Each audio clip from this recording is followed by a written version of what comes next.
নেশাময় আসক্তি লেখিকা বর্ণা শিকদার পর্ব ২১২২। মাহি ছোট্ট ছোট্ট পা ফেলে আদিলের রুমের দিকে এগিয়ে যাচ্ছে। প্রতিটি পায়ের ধাপে বুকের ভেতর দুটো অনুভূতি একসাথে ধাক্কা খাচ্ছে। একটা অজানা ভয় আর একটা চাপা খুশি। দরজার সামনে এসে থেমে যায় সে, হাত বাড়িয়েও আবার নামিয়ে নেয়। ২-৩ বার এমন করেই দরজার সামনে এসে দাঁড়ায়, আবার নিজেই সরে যায়। মনের ভেতর প্রশ্ন ঢুকবে নাকি ফিরে যাবে। কিছুক্ষণ পর যেন নিজেকে সাহস জুগিয়ে আবার দরজার সামনে এসে দাঁড়ায়।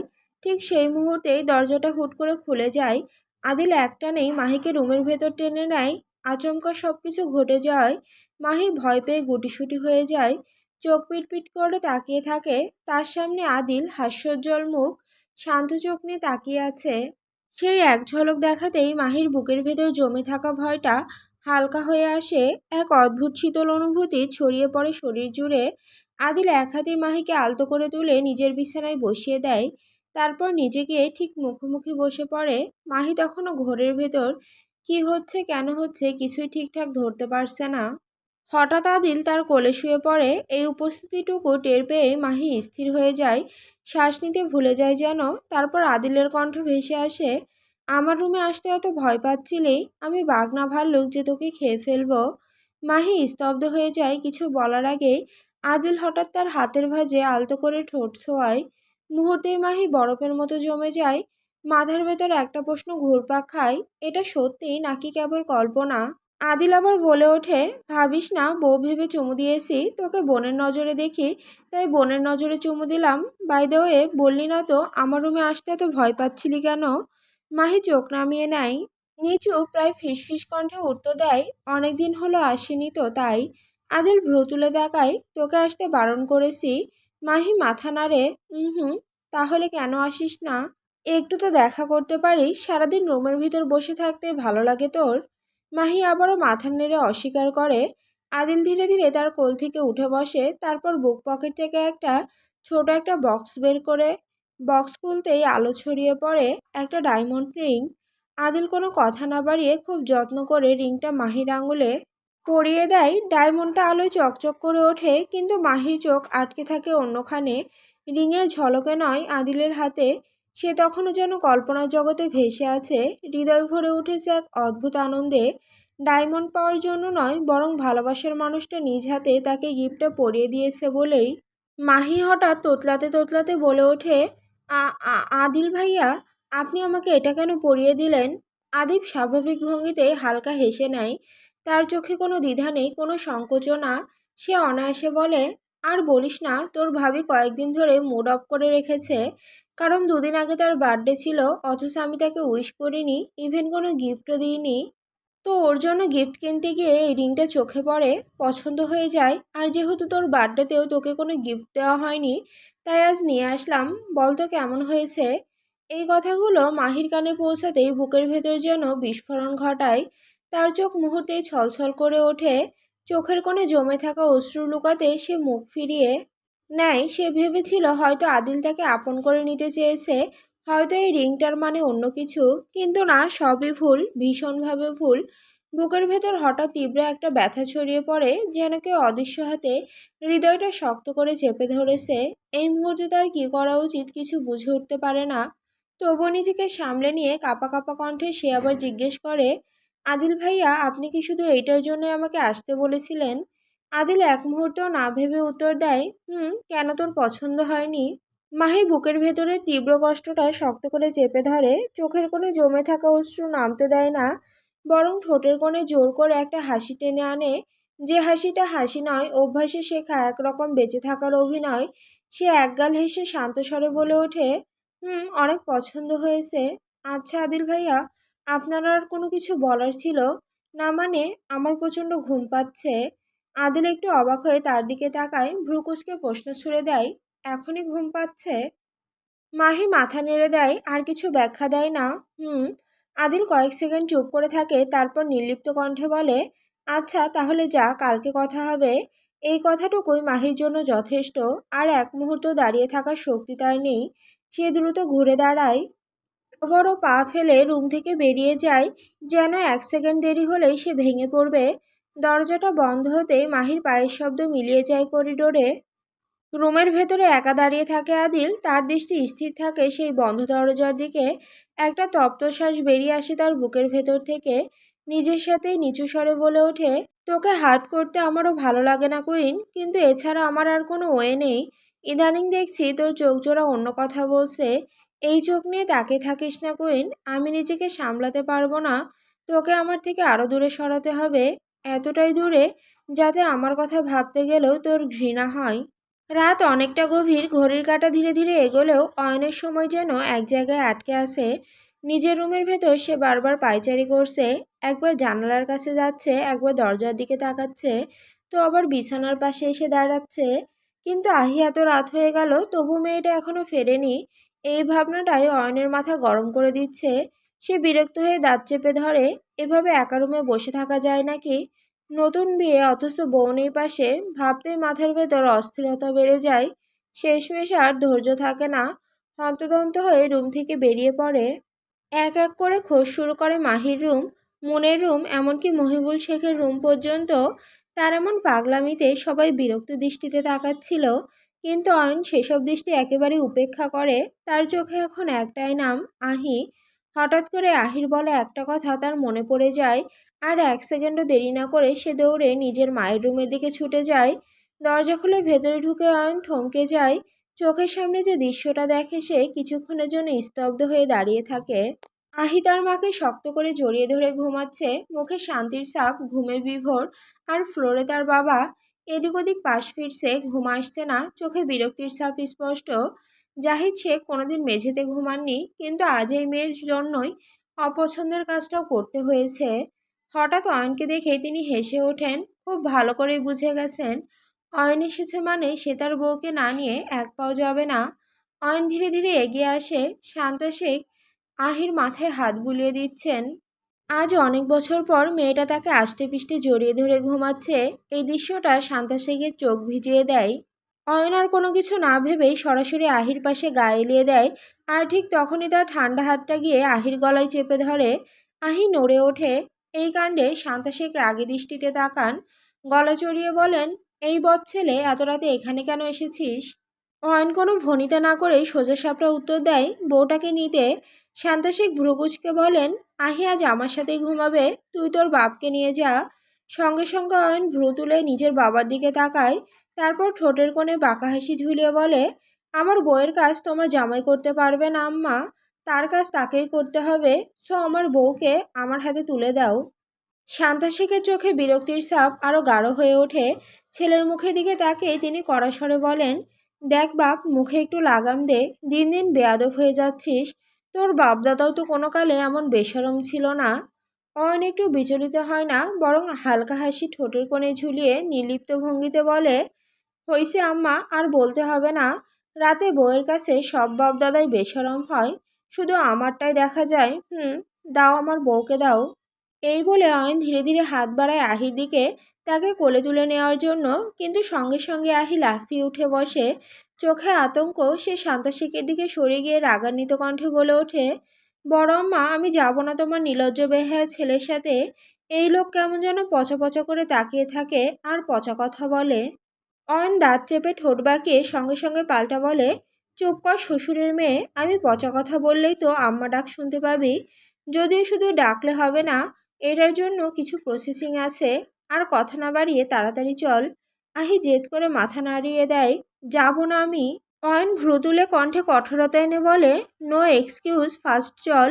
বললাম তো যাব না, আজ আমি বড় আম্মার সাথেই। বাকি কথাটা শেষ করার সুযোগই পায় না আহি। মুহূর্তের মধ্যেই অয়ন ঝাঁপিয়ে পড়ে, এক ঝটকায় তাকে কোলে তুলে নেয়। আহি ছটফট করে ওঠে, নিজেকে ছাড়িয়ে নেওয়ার চেষ্টা করে। ঠিক তখনই অয়নের ঠোঁট গিয়ে তার ঠোঁটে ছুঁয়ে যায়। আহি মুহূর্তেই বরফের মতো স্থির হয়ে যায়। শ্বাস আটকে আসে, চোখ বড় বড় হয়ে যায়। এমন আকস্মিক ঘটনায় সে সম্পূর্ণ স্তব্ধ।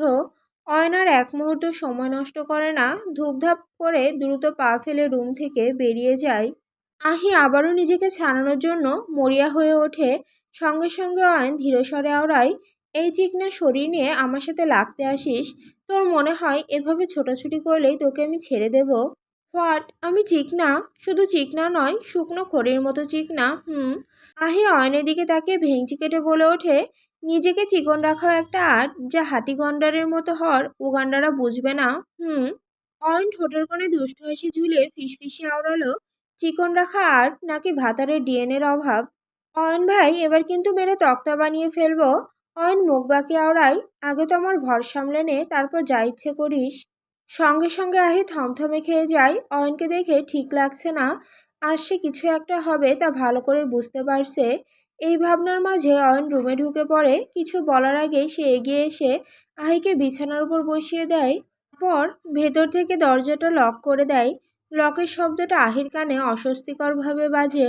অয়ন ধীরে ধীরে তার দিকে এগিয়ে আসতে এক একটা পা ফেলার সাথে সাথে আহির বুকের ভেতর ধুকপুকানি বেড়ে যায়। আহি পরপরই কয়েকটা শুকনো ঢোক গিলে নেয়। গলা শুকিয়ে এসেছে, মিনমিনে কণ্ঠে সে বলে ওঠে, অয়ন ভাই, আপনি একদম আমার কাছে আসবেন না কিন্তু। অয়ন থামে, তার মুখে হালকা কৌতূহলের ছাপ ফুটে ওঠে। শান্ত স্বরে প্রশ্ন করে, হোয়াই? আহি চোখ নামিয়ে কাচুমাচু হয়ে বলে, আপনাকে ভয় লাগে? সবসময় কেমন নেশা মাখা চোখে তাকিয়ে থাকেন। তার কথায় অয়ন হেসে ওঠে। হাসিটা হালকা, কিন্তু ভেতরে অন্যরকম অর্থ লুকানো। সে হঠাৎ এক লাফে এসে আহির গা ঘেঁষে বসে পড়ে। খুব কাছ থেকে তাকে মৃদু স্বরে বলে, আমার তীব্র নেশাই তো তুই পাখি। আহি থমকে যায়। এই কথার কোনো জবাব সে খুঁজে পায় না, শুধু চুপ করে বসে থাকে। নিজের হৃদস্পন্দন নিজেই স্পষ্ট শুনতে পাচ্ছে। মাথার ভেতর যেন হঠাৎ করে সব শব্দ হারিয়ে গেছে। বুকের ভেতর কেবল অস্থিরতার ঢেউ ওঠানামা করছে। সে চুপচাপ বসে থাকে, চোখ নামানো, নিঃশ্বাসটা পর্যন্ত ঠিকঠাক নিতে পারছে না।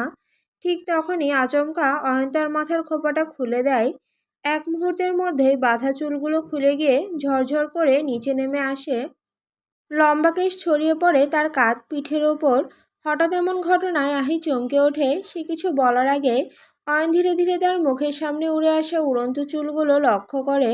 অয়ন খুব আলতোভাবে ফু দেয়। চুলগুলো সরে গিয়ে আহির মুখটা স্পষ্ট হয়ে ওঠে। অয়ন একটুখানি ঝুঁকে আসে, খুব কাছে, এত কাছে যে আহি তার নিঃশ্বাসের উষ্ণতা অনুভব করতে পারে। হঠাৎই অয়ন তার কানের কাছে ঠোঁট লাগিয়ে খুব ফিসফিস করে বলে ওঠে, আমার পাখি এত কিউট কেন, একদম রসগোল্লার মতো। শব্দগুলো কানে পৌঁছানোর সঙ্গে সঙ্গে আহির শরীর কেঁপে ওঠে। সে মুহূর্তের জন্য নিঃশ্বাস নিতে ভুলে যায়। লজ্জায়, অস্বস্তিতে আর অজানা অনুভূতিতে তার বুকের ভেতরটা ভরে ওঠে, কিন্তু মুখ দিয়ে কোনো শব্দ বের হয় না। সে শুধু চুপ করে বসে নির্বাক দৃষ্টিতে তাকিয়ে থাকে। অয়ন আরেকটু এগিয়ে আসতেই আহি কিছুটা পিছিয়ে যায়। অয়ন ঠোঁটের কোণে বাঁকা হাসি ঝুলিয়ে আওড়ালো, এভাবে পিছিয়ে গেলেই কি আমার হাত থেকে পালাতে পারবি পাখি? আহি আরো ভয় পেয়ে যায়। সে পেছাতে পেছাতে বেডের সাথে পিঠ থেকে যায়। সে কাঁপা কাঁপা কণ্ঠে প্রতিধ্বনিত করে, অয়ন ভাই, বইয়ের অনুমতি ছাড়া তাকে টাচ করা কিন্তু অন্যায়। অয়ন সঙ্গে সঙ্গে ক্ষিপ্ত স্বরে আওড়ায়, তোর শ্যাটার অন্যায়ের মাইরে বাপ, আমার যৌবন চাঙ্গে যাচ্ছে, আর এই শ্যাটা ভাঙাই বলছে অনুমতি ছাড়া টাচ করা অন্যায়। আহি সঙ্গে সঙ্গে ফ্যালফ্যাল করে কাঁদতে থাকে। অয়ন বিচলিত হয়ে পড়ে, সে তো কিছুই করেনি, তাহলে মেয়েটা কাঁদছে কেন? অয়ন আরো কিছুটা এগিয়ে আহির গাল দুটো হালকা স্পর্শ করে ফিসফিস করে, পাখি কাঁদছিস কেন? আমি তো এখনো কিছুই শুরু করিনি। আহি তবুও থামে না। অয়ন আচমকা তাকে নিজের বুকে জড়িয়ে নেয়। রিল্যাক্স পাখি, হবে না কিছু, গড প্রমিস, তবু কাঁদিস না। তোর যেদিন ইচ্ছে হবে সেদিনই তোকে আমি আমার করে নেব, সত্যি। আহি তবুও থামে না। কান্নাটা যেন আর নিয়ন্ত্রণে নেই। শ্বাস নিতে কষ্ট হচ্ছে তার। বুকের ভেতরটা হু হু করে উঠছে। অয়ন সম্পূর্ণ দিশেহারা হয়ে যায়। এই মুহূর্তে সে কি করবে, কি বলবে, কিছুই বুঝে উঠতে পারছে না। সে একটু দূরে সরে গিয়ে অসহায় কণ্ঠে বলে ওঠে, এই পাখি, বল না, কাঁদছিস কেন? আমি তো বললাম তুই না বললে কিছুই হবে না, তবুও এমন করছিস। কথা বলতে বলতে অয়ন অনিচ্ছাকৃতভাবে আহির হাত দুটো নিজের হাতের ভাঁজে ধরে ফেলে। ঠিক সেই মুহূর্তেই আহি চিৎকার দিয়ে ওঠে, উফ! অয়ন মুহূর্তেই থমকে যায়। তার বুকের ভেতরটা ধক করে ওঠে। সে দ্রুত আহির হাত ছাড়ে এবং তাকাতেই চোখে পড়ে হাতের একপাশে স্পষ্ট নীলচে দাগ। অয়ন আতঙ্কিত হয়ে ওঠে, কণ্ঠে উৎকণ্ঠায় জিজ্ঞেস করে, পাখি, হাতে আঘাত পেলি কিভাবে? আহি ভাঙা ভাঙা কণ্ঠে উত্তর দেয়, ওয়াশরুমের ফ্লোরে পড়ে গিয়েছিলাম। অয়ন হঠাৎ করে রেগে যায়, একটু দেখে শুনে হাঁটতে পারিস না? সবসময় এমন তাড়াহুড়ো করিস কেন বলতো? তুই কি আমাকে একটু ভালো থাকতে দিবি না? তোর এই যন্ত্রণায় একদিন আমি মরেই যাব, দেখিস। এই কথাটা যেন আহির বুকে ছুরি হয়ে বিঁধে যায়। সে হঠাৎ অয়নের মুখের দিকে তাকায়, চোখ দুটো ভিজে টলমল করছে। অশ্রু গড়িয়ে পড়ছে থুতনিতে, কণ্ঠে ভয় আর অপরাধবোধ। আমি কি আপনাকে অনেক জ্বালাতন করি অয়ন ভাই? আমি কি তাহলে খুব খারাপ? আমার জন্য আপনি মরে যাবেন? পাখি, আমি ওভাবে বলতে চাইনি। হুট করে আহি কাতর মিশ্রিত কণ্ঠে বলে ওঠে, আমি জানি আমি সবাইকে অনেক জ্বালাতন করি, আমার জন্য সবাই কষ্ট পায়। আমি আর আপনাকে একটু জ্বালাতন করব না অয়ন ভাই, সত্যি বলছি। তবু আমাকে একা করে যায়েন না। আপনি চলে গেলে আপনার মতো করে কেউ আমাকে ভালোবাসবে না, কেউ আমাকে আগলে রাখবে না। অয়ন শক্ত করে আহিকে বুকের ভেতর চেপে ধরে, যেন নিজের সমস্ত অস্তিত্ব দিয়েই তাকে আগলে রাখতে চায়। এমন নিরাপদ আশ্রয় পেয়ে আহির ভেতরের বাঁধ ভেঙে যায়, সে ডুকরে কেঁদে ওঠে। এই কান্না ভয় নয়, এই কান্না স্বস্তির ভরসার। অয়ন নিজেও কাঁপছে, গলার স্বর ভারী হয়ে আসে, তবু নিজের অনুভূতি চেপে রাখতে পারে না।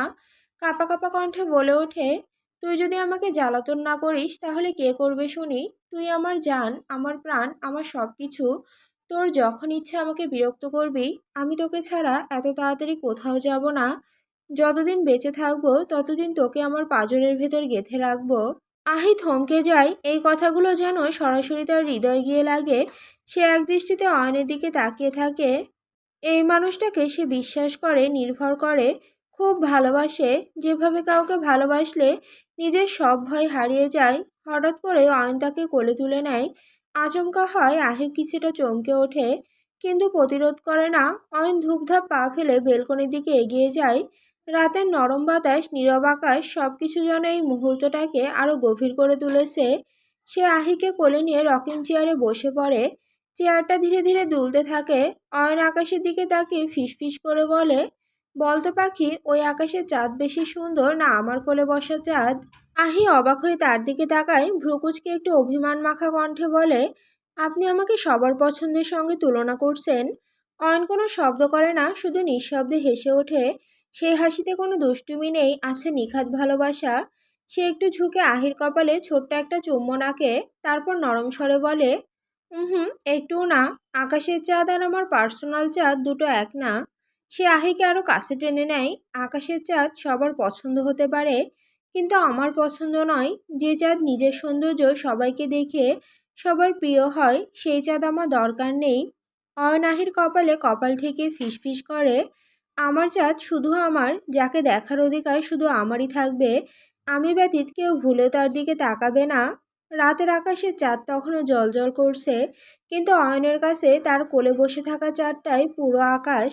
আহি মুগ্ধ দৃষ্টিতে অয়নের কথাগুলো শুনছে।